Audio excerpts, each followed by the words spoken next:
Okay, we are getting ready for chapter 5, Emma, volume 3, chapter 5. Nope, at a time. Emma, open. Okay, close.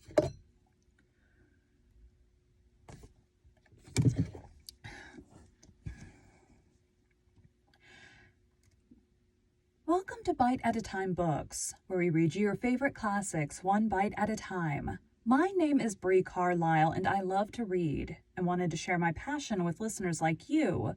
All of the links for our show are in the show notes. Today, we will be continuing Emma by Jane Austen. Austen. Chapter 5. In this state of schemes and hopes and connivance, June opened upon Hartfield. To Highbury in general it brought no material change. The Eltons were still talking of a visit from the Sucklings, and of the use to be made of their Baroque Linda, and Jane Fairfax was still at her grandmother's.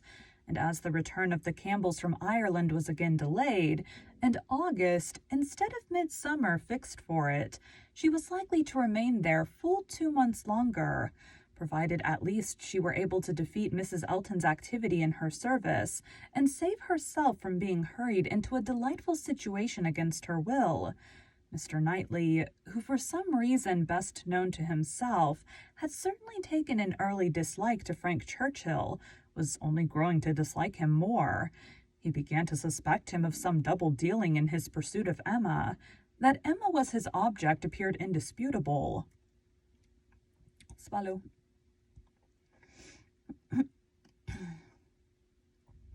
Disputable. Everything declared it.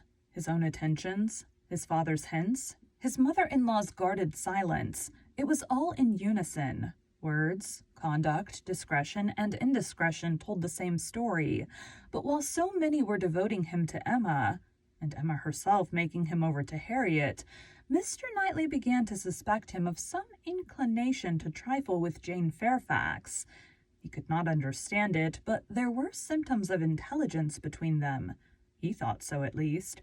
Symptoms of admiration on his side, which, having once observed, he could not persuade himself to think entirely void of meaning. However he might wish to escape any of Emma's errors of imagination. She was not present when the suspicion first arose. He was dining with the Randalls family, and Jane at the Eltons, and he had seen a look, more than a single look, at Miss Fairfax, which from the admirer of Miss Woodhouse seemed somewhat out of place. When he was again in their company, he could not help remembering what he had seen, nor could he avoid observations which, unless it were like Cowper and his fire at twilight, myself creating what I saw, brought him yet stronger suspicion of there being something of private liking, of private understanding even, between Frank Churchill and Jane. He had walked up one day after dinner, as he very often did, to spend his evening at Hartfield. Emma and Harriet were going to walk. He joined them, and on returning they fell in with a larger party who, like themselves, judged it wisest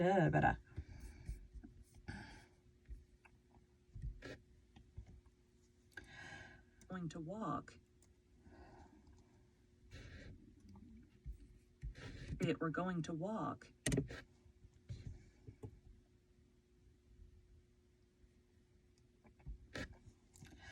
Going to walk. He joined them, and on returning they fell in with a larger party, who, like themselves, judged it wisest to take their exercise. Party, who, like themselves, judged it wisest to take their exercise early, as the weather threatened rain. Mr. and Mrs. Weston and their son, Miss Bates and her niece, who had accidentally met. They all united, and on reaching Hartfield gates, Emma, who knew it was exactly the sort of visiting that would be welcome to her father, pressed them all to go in and drink tea with him. The Randalls party agreed to it immediately, and after a pretty long speech from Miss Bates, which few persons listened to, she also found it possible to accept dear Miss Woodhouse's most obliging invitation. As they were turning into the grounds, Mr. Perry passed by on horseback. The gentleman spoke of his horse. "By the by," said Frank Churchill to Mrs. Weston presently, "what became of Mr. Perry's plan of setting up his carriage?"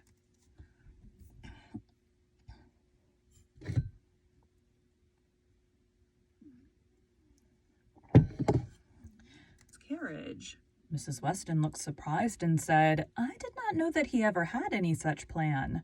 Nay, I had it from you. You wrote me word of it 3 months ago." "Me?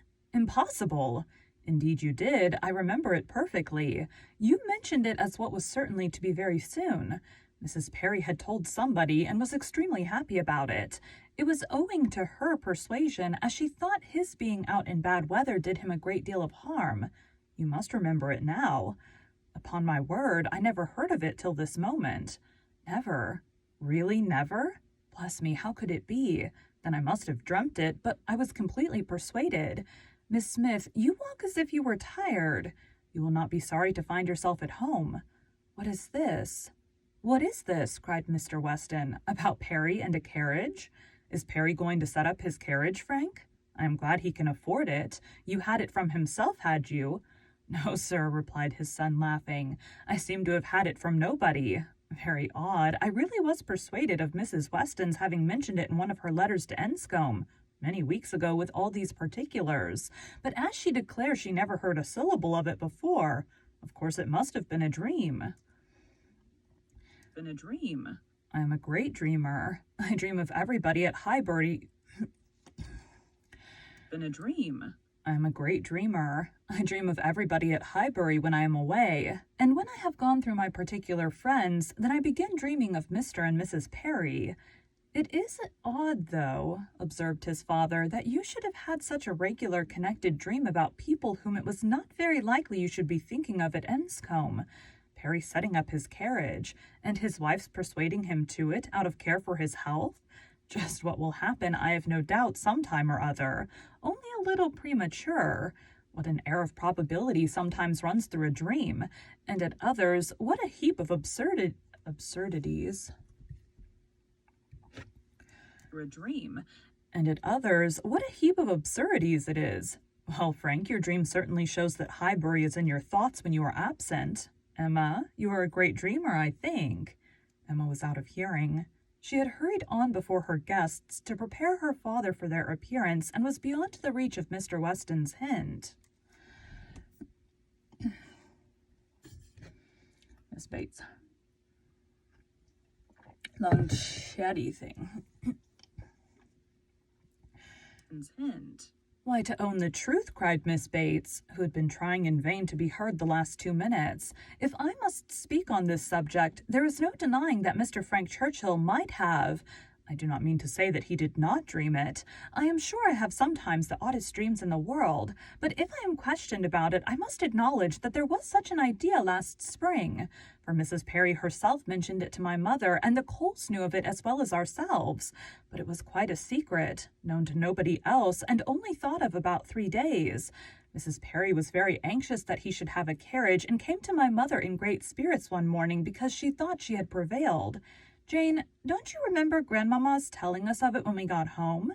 I forget where we had been walking to, very likely Randall's. Yes, I think it was Randall's. Mrs. Perry was always particularly fond of my mother. Indeed, I do not know who is not, and she had mentioned it to her in confidence. She had no objection to her telling us, of course, but it was not to go beyond, and from that day to this I never mentioned it to a soul that I know of. At the same time, I will not positively answer for my having never dropped a hint, because I know I do sometimes pop out a thing before I am aware.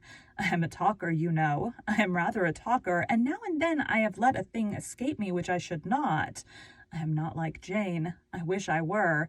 I will answer for it, she never betrayed the least thing in the world. Where is she? Oh, just behind. Perfectly. Remember Mrs. Perry's coming. Extraordinary dream indeed. Indeed. They were entering the hall.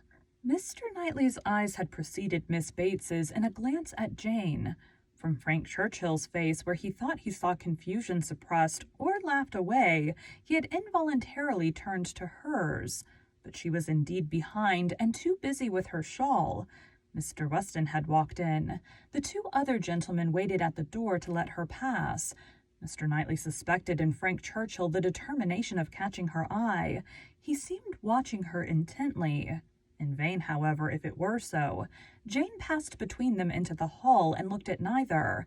There was no time for farther remark or explanation. The dream must be borne with, and Mr. Knightley must take his seat with the rest round the large modern circular table which Emma had introduced at Hartfield, and which none but Emma could have had power to place there and persuade her father to use, instead of the small-sized Pembroke on which 2 of his daily meals had for 40 years been crowded. Tea passed pleasantly, and nobody seemed in a hurry to move. My back itches. Itchy.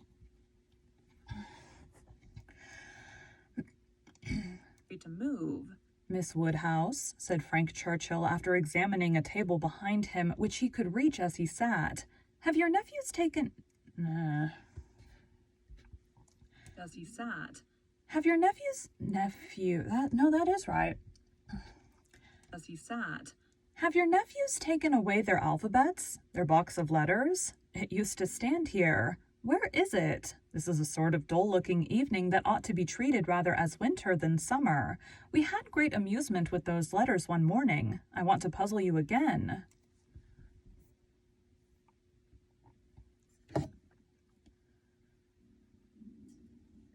I don't know what's up with my stomach. It's making all kinds of noise. You again. Emma was pleased with the thought, and producing the box, the table was quickly scattered over with alphabets, which no one seemed so much disposed to employ as their 2 selves. They were rapidly forming words for each other, or for anybody else who would be puzzled.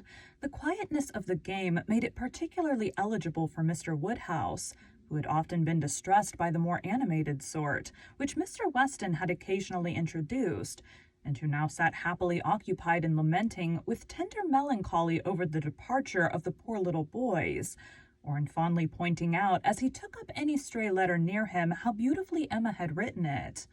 Frank Churchill placed a word before Miss Fairfax. She gave a slight glance round the table and applied herself to it. Frank was next to Emma, Jane opposite to them, and Mr. Knightley so placed as to see them all, and it was his object to see as much as he could with as little apparent observation. The word was discovered, and with a faint smile pushed away. It meant to be immediately mixed with the others and buried from sight. She should have looked on the table instead of looking just across, for it was not mixed, and Harriet, eager after every fresh word and finding out none, directly took it up and fell to work. She was sitting by Mr. Knightley and turned to him for his help. The word was blunder, and as Harriet exultingly proclaimed it, there was a blush on Jane's cheek which gave it a meaning not otherwise ostensible. Mr. Knightley connected it with the dream, but how it could all be was beyond his comprehension. How the delicacy, the discretion of his favorite could have been so lain asleep. He feared there must be some decided involvement.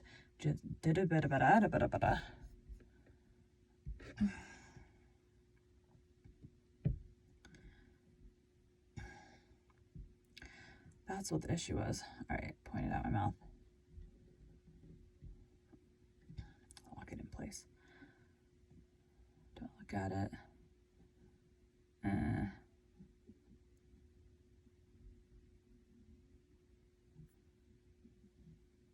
Okay. Involvement. Disingenuousness and double-dealing seemed to meet him at every turn. These letters were but the vehicle for gallantry and trick. It was a child's play chosen to conceal a deeper game on Frank Churchill's part. With great indignation did he continue to observe him, with great alarm and distrust to observe also his 2 blinded companions. He saw a short word prepared for Emma and given to her with a look sly and demure. He saw that Emma had soon made it out and found it highly entertaining, though it was something which she judged it proper to appear to censure, for she said, "Nonsense! For shame!" He heard Frank Churchill next say with a glance towards Jane, "I will give it to her, shall I?" and as clearly heard Emma opposing it with eager laughing warmth. "No, no, you must not. You shall not indeed." It was done, however. This gallant young man, who seemed to love without feeling, and to recommend himself without complacence, directly handed over the word to Miss Fairfax, and with a particular degree of sedate civility entreated her to study it. Mr. Knightley's excessive curiosity to know what this word might be made him seize every possible moment for darting his eye towards it, and it was not long before he saw it to be Dixon. Jane Fairfax's perception seemed to accompany his. Her comprehension was certainly more equal to the covert meaning, the superior intelligence of those 5 letters so arranged. She was evidently displeased, looked up, and seeing herself watched, blushed more deeply than he had ever perceived her, and saying only, "I did not know that proper names were allowed," pushed away the letters with even an angry spirit, and looked resolved to be engaged by no other word that could be offered. Her face was averted from those who had made the attack and turned towards her aunt.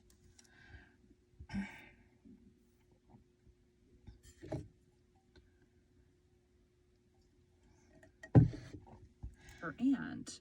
"Aye, very true, my dear," cried the latter, though Jane had not spoken a word. "I was just going to say the same thing. It is time for us to be going indeed. The evening is closing in, and Grandmamma will be looking for us. My dear sir, you are too obliging. We really must wish you good night." Jane's alertness in moving proved her as ready as her aunt had preconceived. She was immediately up and wanting to quit the table, but so many were also moving that she could not get away.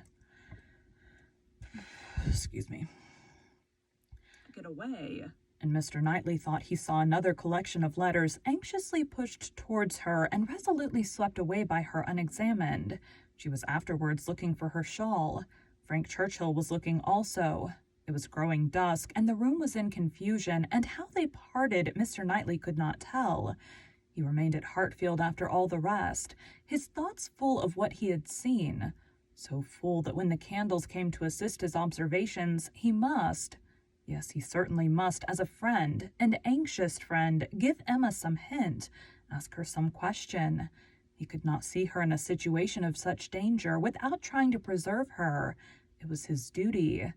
"Pray, Emma," said he, "may I ask in what lay the great amusement, the poignant sting of the last word given to you and to Miss Fairfax? I saw the word, and am curious to know how it could be so very entertaining to the one, and so very distressing to the other." Emma was extremely confused. She could not endure to give him the true explanation, for though her suspicions were by no means removed, she was really ashamed of having ever imparted them. "Oh," she cried in evident embarrassment, "it all meant nothing, a mere joke among ourselves." "The joke," he replied. "The joke," he replied gravely, "seemed confined to you and Mr. Churchill." He had hoped she would speak again, but she did not. She would rather busy herself about anything than speak.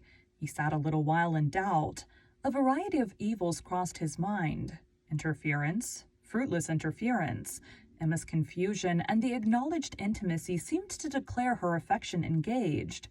Yet he would speak. He owed it to her to risk anything that might be involved in an unwelcome interference, rather than her welfare, to encounter anything rather than the remembrance of neglect in such a cause. "My dear Emma," said he at last with earnest kindness, "do you think you perfectly understand the degree of acquaintance between the gentleman and lady we have been speaking of?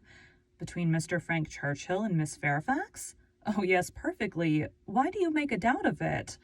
Have you never at any time had reason to think that he admired her, or that she admired him?" "Never, never," she cried with a most open eagerness. "Never for the 20th part of a moment did such an idea occur to me. And how could it possibly come into your head? I have lately imagined that I saw symptoms of attachment between them, certain expressive looks which I did not believe meant to be public."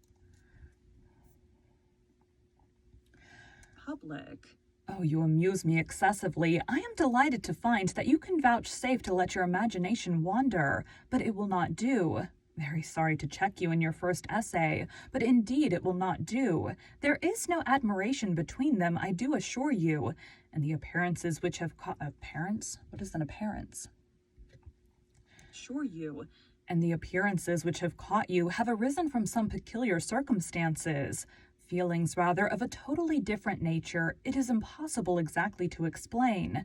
There is a good deal of nonsense in it, but the part which is capable of being communicated, which is sense, is that they are as far from any attachment or admiration for one another as any two beings in the world can be. That is, I presume it to be so on her side, and I can answer for its being so on his. I will answer for the gentleman's indifference. She spoke with a confidence which staggered, with a satisfaction which silenced Mr. Knightley. She was in gay spirits and would have prolonged the conversation, wanting to hear the particulars of his suspicions.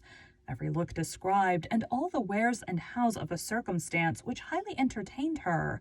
But his gaiety did not meet hers. He found he could not be useful, and his feelings were too much irritated for talking. That he might not be irritated into an absolute fever by the fire which Mr. Woodhouse's tender habits required almost every evening throughout the year. He soon afterwards took a hasty leave and walked home to the coolness and solitude of Donwell Abbey.